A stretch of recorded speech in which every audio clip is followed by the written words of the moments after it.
ओम शांती. आज आहे 24 मार्च 2025ची साकार मुरली. आज बाबा महावाक्य सांगतायत, हे माझ्या लाडक्या गोड मुलांनो, या ज्ञानाने तुम्ही शीतल बनता आहात. क्रोध, ईर्षा, द्वेष ही संपूर्ण एक अग्नी आहे, ती ज्ञानानेच नष्ट होते. भक्तीने ही आग, ही अग्नी नष्ट होत नाही. आपल्याला माहीत आहे की संपूर्ण दुनियेमध्ये स्थूल अग्नीपेक्षा पण ही सूक्ष्म जी अग्नी आहे की जी क्रोध, ईर्षा, द्वेष या अग्नीनेच संपूर्ण विश्व व्यापलं आहे.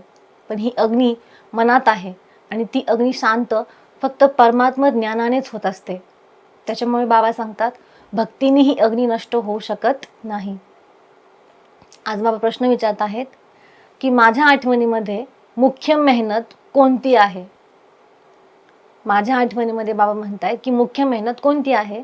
तर बाबा सांगतात की आठवणीत बसायच्या वेळी देह अभिमानामध्ये येणं ही सगळ्यात मोठं विघ्न आहे. आणि आत्मिक स्थितीमध्ये बसायलाच बाबा म्हणतात खूप मेहनत लागते.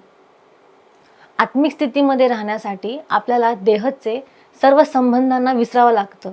आणि बाबा म्हणतात याच्यातच खूप मेहनत आहे. पुन्हा बाबा सांगतात की आणि ह्याच्यात खूप विघ्न पडतात. कारण आपण अर्ध्या कल्पामध्ये फक्त देहालाच आठवण केलेली आहे. आत्म्याला आणि परमात्म्यांना कधी आठवणच केली नाही. त्याच्यामुळे बाबा सांगतात की आपल्याला आता आत्मिक स्थितीमध्ये राहायचं आहे आणि त्याच्यातच खूप मेहनत आहे. पुन्हा बाबा सांगतात की मला जर आठवण करायची असेल तर तुम्हाला एकांताची खूप आवश्यकता आहे. कारण एकांतातच बाबाची आठवण आणि बाबा हे संपूर्ण मनामध्ये एकांताने आणि शांतीने आपण त्यांना आठवण करू शकतो. मुले पण जर अभ्यास करतात तर ते एकांताचा शोध घेतात. साधू, संन्यासी तपस्या करतात, ते पण एकांतामध्येच बसतात. आपल्याला पण एकाच्या अंतमध्ये विसरून जायचे आहे. स्वतःच्या देहभानाला विसरायचे आहे आणि परमात्म्याला, शिवबाबाला आठवण करायची आहे. पुन्हा बाबा सांगतात, आपण मंदिरात गेलो तर त्या मूर्तीचा साक्षात्कार होतो आणि तो फक्त अल्पकाळाचाच असतो. पण यातून बाबा म्हणतात, मी तुम्हाला कधीही मिळू शकत नाही. म्हणजे मूर्तीपूजेतून आपल्याला परमात्मा कधीही मिळू शकत नाही. पुन्हा बाबा सांगतात की माझ्याशिवाय हा वरसा, सतयुगी वरसा कोणीही देऊ शकत नाही.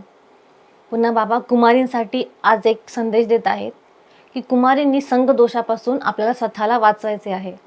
कधीही चुकीच्या संघामध्ये जायचे नाही. बाबा म्हणतात की ब्रह्माला पण मीच शिकवतो. मी अभोक्ता आहे. मी कुठलीच गोष्ट स्वीकार करत नाही. साधे भोजन जरी बनवायचे असेल, कुठली वस्तू, पैसा, काही संपत्ती असेल, आपण म्हणतो मी दान करतो. पण मी कुठलीही गोष्ट स्वीकार करत नाही. मी अभोक्ता आहे.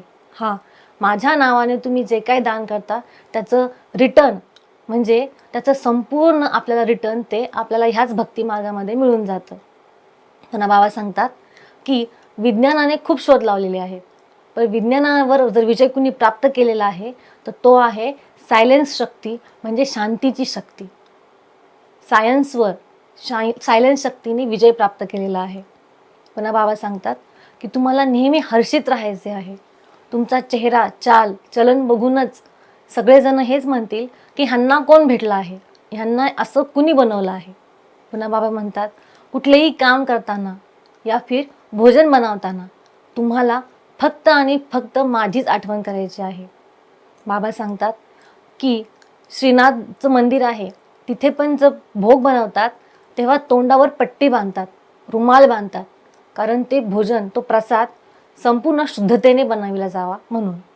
तर तुम्हालाही भोजन बनवताना माझ्या आठवणीमध्ये राहायचे आहे.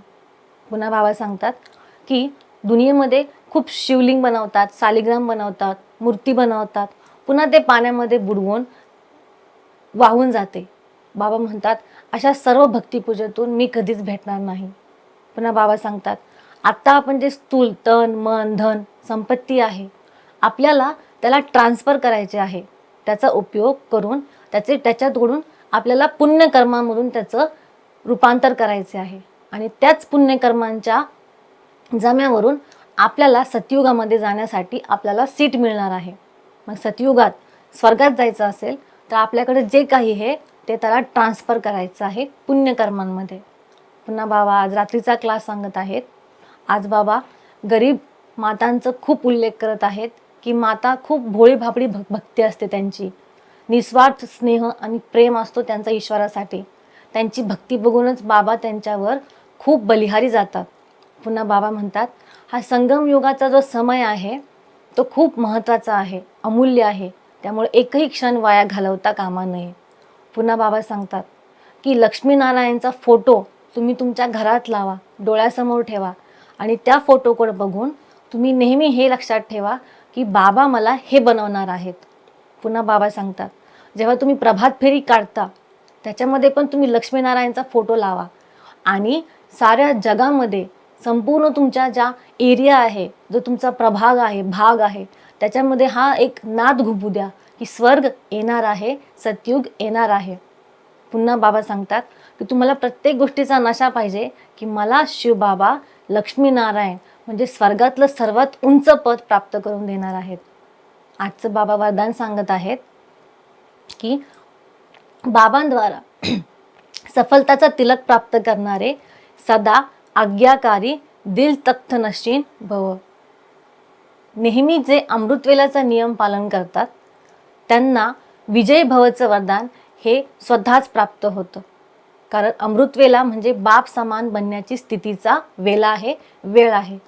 त्याच्यामध्ये जर आपण योग केला, बाबांची आठवण केली, तर त्यांचं मन कधीच दिल शिकस्त नाही होत, तर ते दिल तख्तनशीन होतात स्वयं परमात्म्याचे, शिवबाबांचे.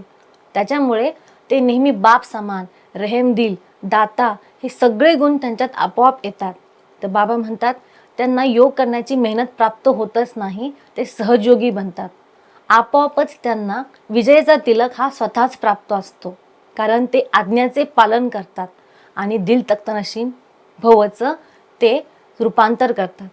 पुन्हा बाबा पुढे सांगत आहेत, आजचं बोधवाक्य आहे, विश्व परिवर्तनाची तारीख विचारात नका आणू. विश्व परिवर्तनाची तारीख विचारात नका आणू, परिवर्तनाचा क्षण निश्चित करा. परिवर्तनाचा क्षण निश्चित करा, परिवर्तनाची तारीख विचारात नका आणू.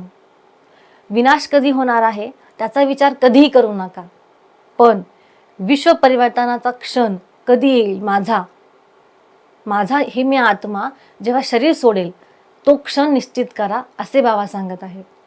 पुन्हा बाबाचा व्यक्त इशारा सांगत आहेत की आपल्या आत्म्यावर काळे डाग आहेत, क्रोध, लोभ, ईर्ष्या, द्वेष. त्याला जर साफ करायचे असेल तर आपल्याला सफेद रंगाचा यूज करावा लागेल, मग ते काळे डाग सफेद होतील. आणि तो सफेद रंग म्हणजे सत्यता. आत्मा समजले म्हणजे आपण सत्य स्वरूपात टिकून राहिलो आणि ते सत्य स्वरूपानेच आपल्या आत्म्यावरचे काळे डाग निघून जाणार आहेत, पुसून जाणार आहेत. त्यामुळे बाबा सांगतात सत्यता आणि सभ्यता आपल्याला अवलंबायची आहे. ओम शांती.